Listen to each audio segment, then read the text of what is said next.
Hello दोस्तों, नमस्कार। कैसे हो? आज एक और नई कहानी में आप सभी का स्वागत है। मेरी शादी को 4 साल हो चुके थे और उससे पहले हम दोनों 10 साल से डेट कर रहे हैं। हमारा विश्वास इतना अटूट था कि हम किसी की बात कभी नहीं सुनते थे। हमारा रिश्ता काफी अच्छा जा रहा था कि अचानक एक दिन मुझे पता चला कि मेरे पति मुझे धोखा दे रहे हैं। मेरे पैरों के नीचे से तो माने जमीन ही निकल गई थी। मेरे जीवन की ये सबसे ज्यादा चौंकाने वाली और विनाशकारी घटना थी। ऐसा लग रहा था जैसे कि सब खत्म हो गया है। इस बात को मानना मेरे लिए दिक्कत पैदा कर रहा था और सच के स्वीकार करने में मुझे महीनों लग गए। मुझे ऐसा लग रहा था कि जो व्यक्ति मुझे कभी खोना नहीं चाहता था वो ऐसा कैसे कर सकता है। वो ऐसा नहीं कर सकता है। मेरा दुख देखकर और उसके जानने वाले लोगों ने मुझसे कहा कि हो सकता है वो तुमसे मजाक कर रहा हो क्योंकि वो तुमसे बहुत प्यार करता है और वो एक सज्जन पुरुष है। वो ऐसा नहीं कर सकता है। मैंने विश्वास कर लिया सब लोगों की बातें सुनकर कि वो ऐसा कभी नहीं कर सकता है। मैंने इस बात पर विश्वास कर लिया। फिर एक दिन मेरे पति ने ही वो बात बताई कि जो तुमने सुना है वो सच है, तो मैं खड़े खड़े सुन्न हो गई थी। पति ने सुनाई प्रेम कथा। मेरे पति ने कही कि मैं उसको छोड़ना नहीं चाहता था और मैं उसके प्यार में अंधा हो चुका थी। मुझे इन बातों को सुनकर अपने आप की में अपमान महसूस हो रहा था। मैं ये सोच रही थी कि मैं गर्लफ्रेंड, दोस्त और पत्नी के रूप में एकदम परफेक्ट थी। फिर इसने ऐसा क्यों किया? मन बांटने के लिए मैंने किया ये। मैं इस बात को लेकर दुखी जरूर थी। मैंने सोचा कि मेरे पति ने जो गलती की है इसकी सजा मैं अपने आप को क्यों दूं।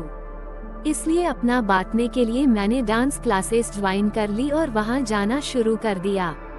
किस कारण इंसान धोखा देते? मैं जब उससे काफी दूर हो गई तो मुझे 4 महीनों में ये एहसास हुआ कि किसी ना किसी कारण से ही इंसान एक दूसरे को धोखा देता है।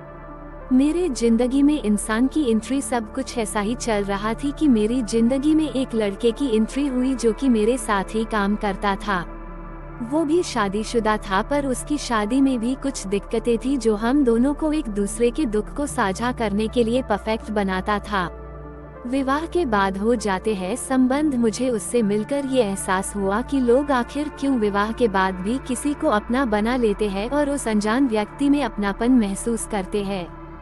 मैं उससे प्यार करने लगी। कुछ समय बीतने के बाद मैं उससे कब प्यार करने लगी मुझे पता ही नहीं चला। एक बार वो मुझे किस कर रहा होता है तो उसका हाथ मेरे गर्दन और कमर पर होता है। वो मुझे किस करता है और मैं भी वापस किस करती हूँ। फिर झट से मुंह से निकलता है कि चलो अब घर चलें।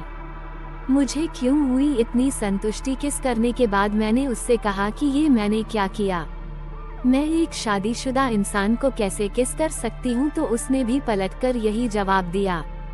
फिर हम दोनों एक दूसरे को देखकर मुस्कुराए और ये सोचने लगे कि ये रिश्ता इतनी संतुष्टि कैसे दे सकता है। मेरी आंखें खुल गई। मैंने इसके बाद ये सोचा कि कैसे लोग शादी के बाद भी एक दूसरे के साथ फिजिकल हो जाते हैं। वो मुझे छू रहा था तो मुझे अच्छा नहीं लग रहा था, पर मैं उसको रोक भी नहीं पा रही थी। मुझे पता था शारीरिक संबंध बनाना एक बेवकूफ़ी होगी और ये हमारी शादीशुदा जिंदगी को बर्बाद कर देगा।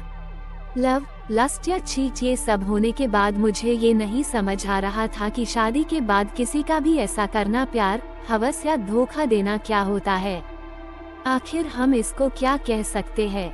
साफ शब्दों में कहा जाए तो ये सिर्फ एक धोखा होता है जो मैं आज भी महसूस कर रही हूँ। एडिटर नोट: हालांकि ये पता लगाना मुश्किल है कि लोग शादी के बाद धोखा क्यों देते हैं, पर इतना बताना चाहूँगा कि आपका ऐसा करना आपके साथी को और आपके परिवार को पूरी तरह तोड़ देता है। आपको ये कहानी कैसी लगी कमेंट में लिखकर जरूर बताएं और हमारे चैनल को सब्सक्राइब नहीं किया है तो सब्सक्राइब जरूर करें।